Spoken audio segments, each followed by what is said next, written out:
Can't do nothing without you, no.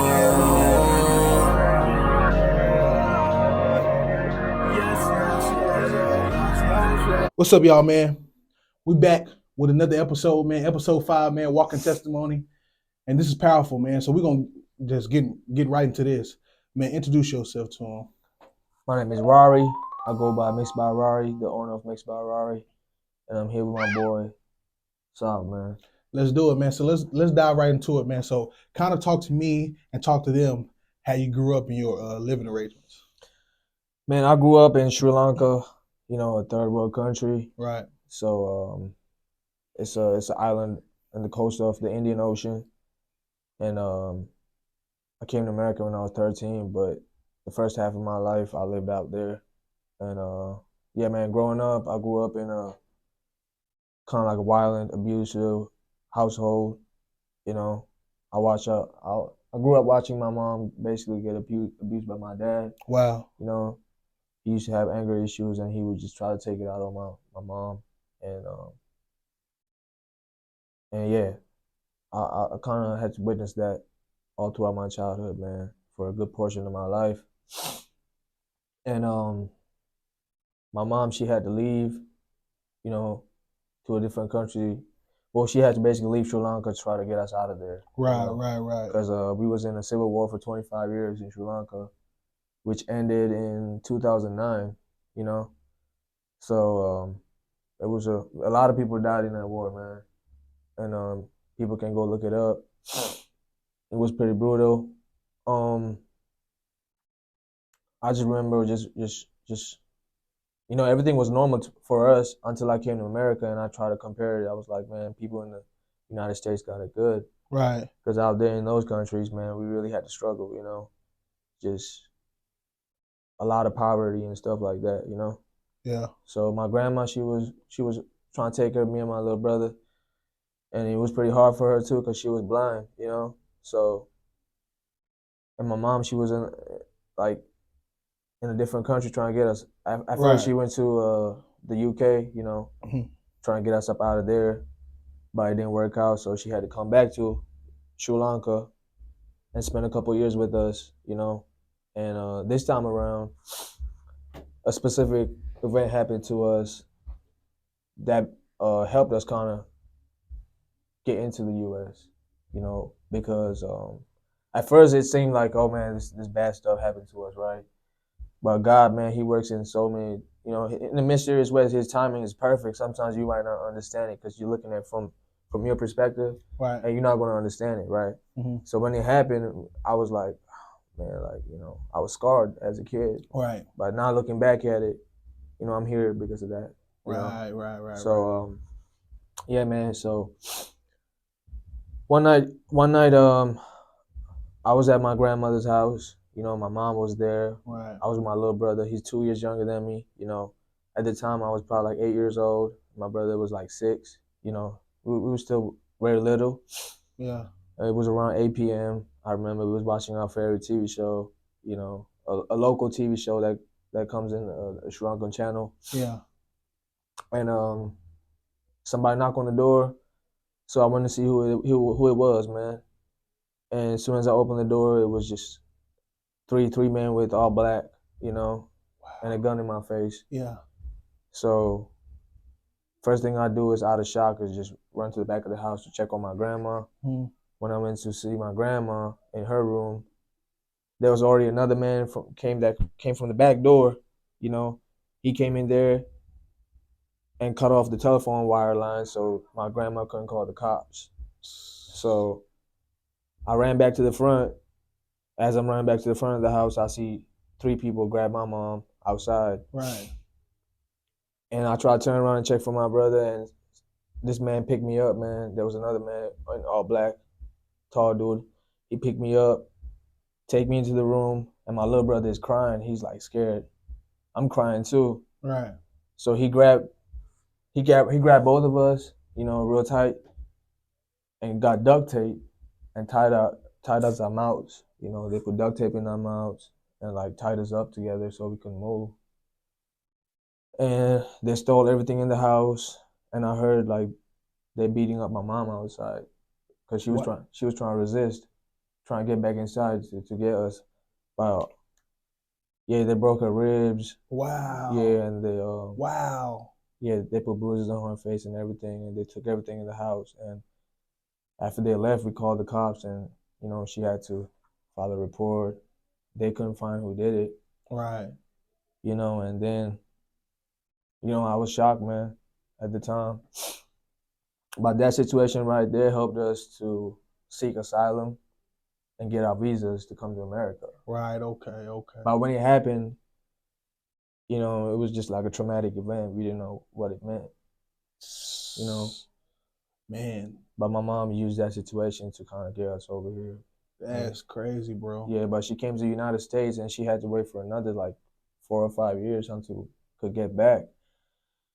And by that time, man, like we was kids, we was like messed up kids, so we was still fighting. Like me and my brother, man, we used to chase each other around with knives and stuff, man, just like fighting. We was so bad, like, and it got to a point where my grandmother couldn't even control us, because she's blind, Right. So the only option that was available was send us to a boarding school, man, and that was to a boarding school for like bad kids, Right.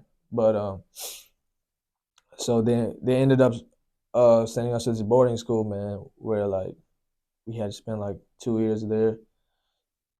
When I tell you, man, that school was like probably the closest thing that's the jail, man, because they had to discipline us in very crazy ways, man. Wow. They used to beat us and all kinds of stuff, man. Wow. So yeah, so boarding school, but the one good thing was that's when I came to Christ when I was a kid, because we used to have a chapel. Right. So that's when in Sri Lanka, we're born Buddhist, so we don't know nothing about Christianity. Right. So I wanted to connect with God, So part of the routine in that boarding school was you had to go to a chapel. Okay. So as I went to chapel and I went to Bible study and like things like that, man, like find out about Christ. You know what I'm saying? Mm. And like, man, I would pray every day, like, God, please, can you get me out of that? Can you get me out of here? You know what I'm saying? Right. I want to be with my mom. I don't want to be here. And my little brother, he was like separated from me because we would stay in a section because I was older than him with kids my age, and I had to walk like another mile to see him every week, because he was in a different section of the boarding school, Right. but it was far away. So, yeah, man, I mean, it was tough, man. Emotionally, it was tough, but, I depended on Christ. I prayed and he answered my prayers, and we finally, like, 2 years later, we was able to come to America, man, and start our lives. I was 13 when I got here, and my brother was, 11. Okay, that's hey. So dang, man. There's way more details that I can tell you, but I gotta write a book about it or something, Hey, you had to, bro. Hey, It's man, just this is crazy. it's just like me even talking about that stuff, man. I'm like all sweaty and stuff, man. Like I got a shaky voice and everything, man, because like it's just the flashbacks. I don't really like talking about it, but like I know God want me to talk about it. You know what I'm saying? Right. Cause like it's gonna help people, man. It is. So, hey, man, I love it, man. It's just an amazing story, bro. Like, it's an amazing story, man. Like for sure. And yeah, the story was amazing, especially growing up like that, man. That's crazy. But when you got to America, what's all the things you was getting into and stuff like that when you came to America? Like, talk to me. Well, so I came here at 13 years old. I moved to Baltimore County. Right. So probably like 30 minutes away from Baltimore City. Right. It was, if you know about Baltimore, man, it's like it was one of the murder capitals of America. Right. It was a rough area, but yeah. So I went to start going to middle school out there, man, and when you come to America, I was thinking like, all right, man, life's gonna be better, everything's gonna be good, like it's gonna be a smooth sailing. But like I went to school, and like people would just try to bully us, man, because like we're from a different country. Right, You know, there was like, right. yeah, like go back to your country, like we don't like you here, stuff like that, Right. And then like I ended up getting into a lot of fights in school, man. In middle school, because I was just trying to defend myself, Right. So that's when I first like started getting into fights and stuff, man. Like in middle school. Well, in Sri Lanka, when I was in Sri Lanka, I had to fight too, because there's adversity everywhere you go. That's right. That's right. That's right. That's And right. like me going into middle school, man, like almost like a kind of like a urban type of school, you know what I'm saying? And like so like people would try to like test me every day, man. So I would have to fight and stuff like that, and I would get suspended. But in the midst of that, my mom's telling me, "You came to America for a reason, and you out here like causing trouble." And the whole time, I'm not trying to cause any trouble. Right. People be provoking me. But as a kid, like, you know, I had a hot temper too growing up in that environment, like that violent environment. You know what I'm saying? So like, I had real bad anger issues, man. You know, with all the trauma I had to go through as a kid, it was just built up inside of me. So I ended up getting in fist fights in school, man, and just getting suspended and stuff like that. And middle school, I finally graduated or whatever. And then when I went to high school, it even got worse, because if you ever went to Parkville High School or Perry Hall or Dundalk, like, man, you in for a ride, man. Like you gonna have to fight every day, especially if you're from like a different country, man. They gonna try you. You know what I'm saying? Right. So I was just getting into fights, man. Just trying to defend myself. You know, every day at the locker room, in PE class, and stuff like that, man. During school, yeah, I was a little troublemaker, man. And then, basically, went to school over there in Baltimore County, and my mom decided to move away because at the time she was married to this guy who we were staying with. Right. Basically our stepdad or whatever, and he ended up cheating on her, and she had to move, so we ended up moving to Hagerstown, Maryland, and it was a part of Maryland that was like in between Baltimore and DC. Oh, okay. But I mean, things was worse over there too, man. So everywhere we went to school, it was kind of like, it was always trouble. Right. You know what I'm saying? Me and my brother, man, and I ended up graduating high school because I was getting in so many fights and stuff and trouble like that, man. Like I was like, man, I'm gonna go to night school after I go to school so I can graduate early because I don't want to keep doing this. Right. You know what I'm saying? So I ended up putting extra work. In the midst of everything that's going around, I decided to work hard and graduate early at 17 years old. I graduated early and I got out of school, and my mom was broke, man. So it's like we didn't have no money, so I couldn't go to college or anything. Mm-hmm. The only thing the real skill I had was music, because I learned how to engineer by myself at the age of 13. So by the time I was 17, I was pretty decent at engineering and making music. So I decided to record people for money, man. You know what I'm saying? Once I got out of high school. And it was just nothing but the clients I had out there was nothing but like, drug dealers and felons and stuff like that, man. Those type of people I was just hanging around with. Just, people in the streets, Right. So eventually I kind of like fell into that lifestyle, like selling drugs, stuff like that, hustling and everything, man. I just fell into that stuff because that's what was around me, Right. If you just look up Hagerstown, Maryland, man, it's no opportunities out there, kind of out on your own. So yeah, man, I got into a lot of crazy stuff, man. Just maybe another day I can go into super detail, but right now, just there were so many times I could have lost my life, man. And now that I look back at it, God saved me, man. Like, wow. I seen people get killed right in front of me, man. And everybody around me went to jail. I lost like handful of people, the gun violence that I went to school with. You know what I'm saying? And there were so many times that it could have been me, but God saved me. You know what I'm saying? God For a is reason. good. Hey, that is a great God, man. And man, it's crazy, man, coming to America. And even though things was a lot different from Sri Lanka, but it still was still a battle. It You was see what I'm still a saying? battle for It was sure. still a battle, but man, that's crazy, man. That's very crazy. But yeah, man, that's crazy though. That's crazy, man. Really no difference, but it was a big difference. But through the midst of all that, when did you know you really needed God? Like really needed, like, I gotta change my life. Da. Man, so I was in Hagerstown, you know, things got serious, man. You know, people around me started getting, killed, my friends and stuff. Yeah, And eventually I ended up moving to Atlanta, Georgia right. with one of my friends because I was trying to do the music thing, Mm-hmm.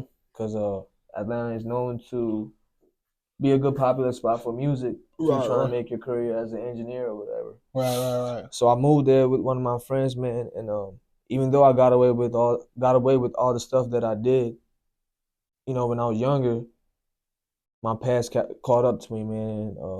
I was still smoking out there. I was still living like how I used to, like daily habits, Right. like smoking, driving around smoking, Mhm. stuff like that. And one day I just ended up getting arrested, man, for drug possession. In Georgia, they take it pretty seriously, when you get caught up with like even like weed and stuff like that, So I remember it was like 3 days before Christmas, man, Yeah. and I got arrested right in front of a church. I Wow. got pulled over, and as I was in handcuffs, man, the cop is taking me to the car. I was looking at the church, like the cross, Right. and I was like, what's going on right now? Yeah. I was in shock, man, because I was so high, I didn't even know, like, I couldn't even like process I was getting arrested. I'm like, am I getting arrested right now Right. for possession of marijuana or whatever, right? Yeah. I got arrested right in front of a church. So as I was getting put in the cop car, I was just looking at the church cross, and I'm like, God, like, I don't even know what's going on right now. I was so high, I couldn't even process the situation. Right. So at that moment, I was like, I immediately called out to God. I was like, God, if you're real, get me out of this. Get me out of this right now. Right. I was crying out. I'm like, if you're real, God, get me out of this, Mhm. Because, like, I'm not even an American citizen, man. Right. So, like, They can send you back. They can send me back. Okay. You know what I'm saying? So my brother bailed me out. One of my friends, the friend I was staying with, he helped me with the bail. He got me Right. out, and I got a court date. And like now, I got a court date now, like 2 months away. So now I'm calling like lawyers and stuff. I couldn't even tell my mom what happened. My mom was living in Texas at the time. She would call me. She's like, hey, how you doing? She would call me every day. And I wanted to tell her, but I couldn't because I didn't know what her reaction going to be. So I told my brother, hey, don't tell mom that I got locked up, man. Like, so was you locked up when you wanted to tell your mom, or you wasn't? No, I got bailed out the same day. Wow. Yeah. God is good. God is good. Like, yeah. God is great. God is great, man. Amazing. I got bailed out the same day. Wow. I got bailed out the same day. Hey, so wait, hold on. Before you dig deep, did you think you were gonna get bailed out? I didn't know. I didn't know. I wasn't sure because I didn't have. I don't think I even have the money for that. I didn't at the time. But somehow my friend had money to put together, man, get me out there. Shout out to him. And if you don't mind, how much was the bond? I think the bond was like $700. $700? Yeah. Oh, okay. Yeah, it wasn't no thousands of dollars or nothing like that. Oh, okay. But yeah, so I got bonded out, and then like I'm over here freaking out, man. I'm telling my friend like, hey man, I'm looking up like articles and stuff where like they send people back for even less. Right. So I'm over here freaking out, man. I'm like, man, bro, they about to send me back, bro. Like, I'm freaking out. I'm telling my brother, like, man, bro, and they're telling me, like, chill, bro. Like, nothing's gonna happen to you, man. You're gonna be good. But in my head, I'm like, nah, man. Like, I got this feeling like something's gonna happen to me, type. You know what I'm saying? Yeah. Now I'm really praying every day. I'm like, God, if you're real, please get me out of this situation. Please, Jesus, if you're real. This is the first time I said, Jesus, like, if you're real, get me out of this situation, and I'll change my ways. I promise. I will never go back to my ways. I said that. I remember saying that for the whole until my court date, man. I was praying that every night. Right. So when I was saying that, so I'm calling every lawyer. So in Georgia, I'm calling every lawyer, trying to get a lawyer, because I'm not trying to go with no public defender where they're just gonna, sign my case off and and they end up getting me and sending me back, deporting me or something. I'm trying to get like an actual lawyer for my case and trying to fight it, So I'm calling lawyers back and forth. Every time they hear my name in Georgia, they're kind of racist. Every time they hear my name, they hear I have a foreign name, they be like, yeah, man, I'm sorry, man, but you probably gonna have to go to prison, man. You probably gonna do like 9 months up the road or something like that. And I'm like, really? On my first charge? It's just a little bit weird. It's like it don't matter. If you was in Atlanta, it would have been good, but you got caught in Georgia, Douglasville County, so you probably gonna have to do some prison time, and then after that, we don't know what's gonna happen to you. So you got caught on the outskirts. Yeah, on the outskirts. But I didn't even know the jurisdictions and stuff like that. Yeah. So I was really messed up. So I'm calling lawyers back and forth. Every one of them is telling me like, sorry, man, you're gonna have to do some jail time. It's Douglasville. They're not gonna let you off on this. So I'm freaking out, man. I'm sleeping at night and I'm having nightmares about me in jail, man, in jail cells, and you know what I'm saying? Like I'm waking up sweating and stuff. Because it's on your mind. Because it's on your mind. That's the only thing that's bothering me. Yeah, you know what I'm saying? Yeah. And man, so like boom, boom, boom. I do my research, and I found this immigration lawyer, and I told her about my situation. She was like, "Hey, like I'm not sure if we can get you out of this like that, but you can try this lawyer out here." His name was James. Right. So I called him, and he was the only lawyer that was unbiased. Man. He was like, "Look, man, a lot of lawyers out here in Georgia, especially, they're racist, they're biased, but I think we can get you into the diversion program. They're gonna drug test you. You're gonna have to go to reform classes, drug classes, and if you do everything right, if you do probation and community service, they'll let you off in 6 months, and they'll drop the case, the charges, and stuff like that." And I was like, "Thank God, like, yes, I'll do that." Yeah. And when the court, man, they put me on that program, and guess what?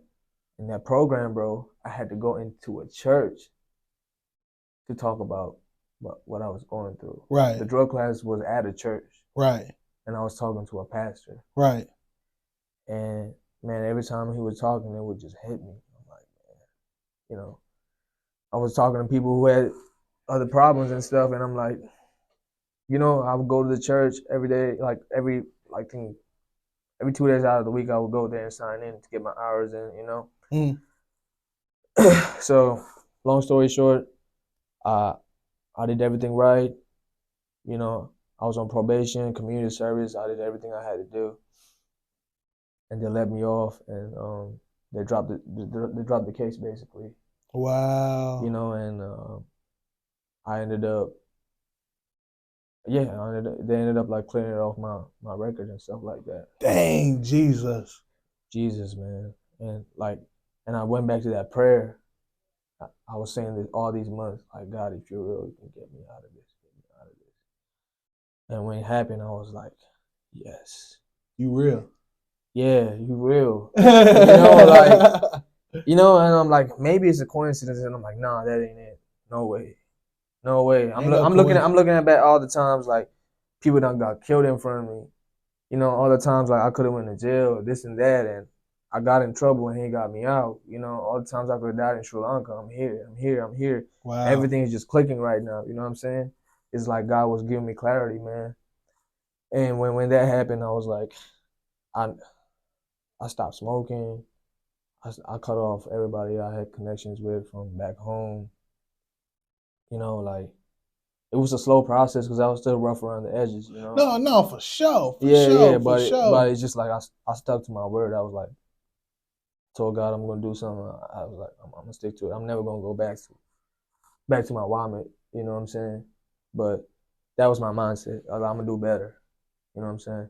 And I finally moved to Texas, you know, and then that's when I started like pursuing my engineering career for real, man. Yeah. You know, my family was here, my mom was here. So, yeah, man. You know, along the way I met you. No, for sure. You know, I was still, you know, in the middle, skeptical. Yeah, no, whatever. But like, you know, once I met you, that's when I completely made that transformation. You know. Oh no, like, all glory be to God. All glory to, you know, like I seen your music and it helped me. Like, you know, when I had you as an artist in the studio, I'm like, man, like this the type of music I need to help people make. Right. Not the stuff that I said I was going to get delivered from God already. Yeah. And why am I supporting that when I don't even vouch for that anymore. Right. You know, I was doing it for the money, but then I was like, man, like I don't want to do it like that no more. So I closed down the studio for like, I closed down the studio, man. I was like, man, I'm not recording for the devil. Right.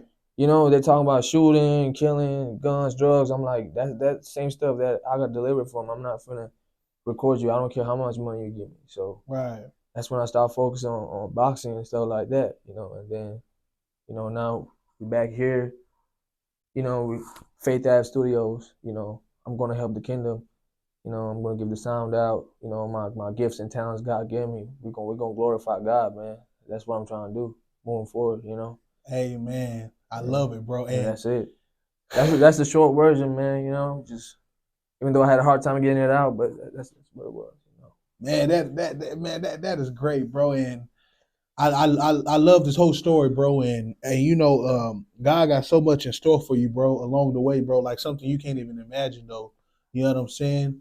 But man, God, if you watching this, I know, and you better not say nothing. I know you can see God's hand through the whole story from growing up all the way until now. And we're not even just quite done yet, bro. You want to go ahead and show them where you at now, what you got?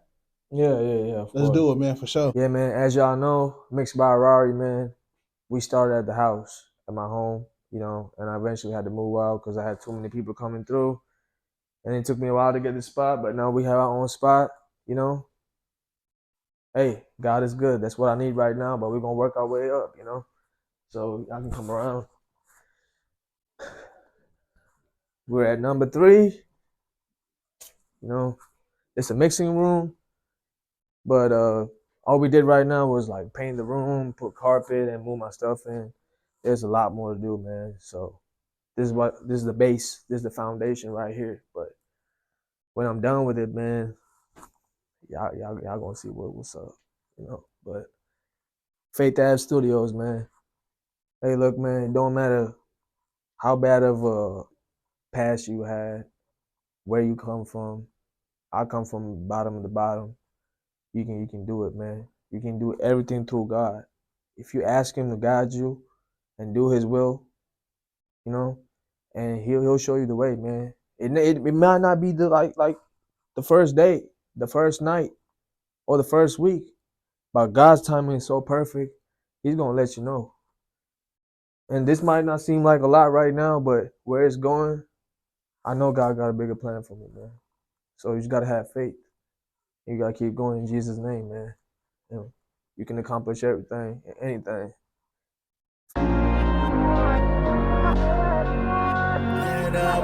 Can't do nothing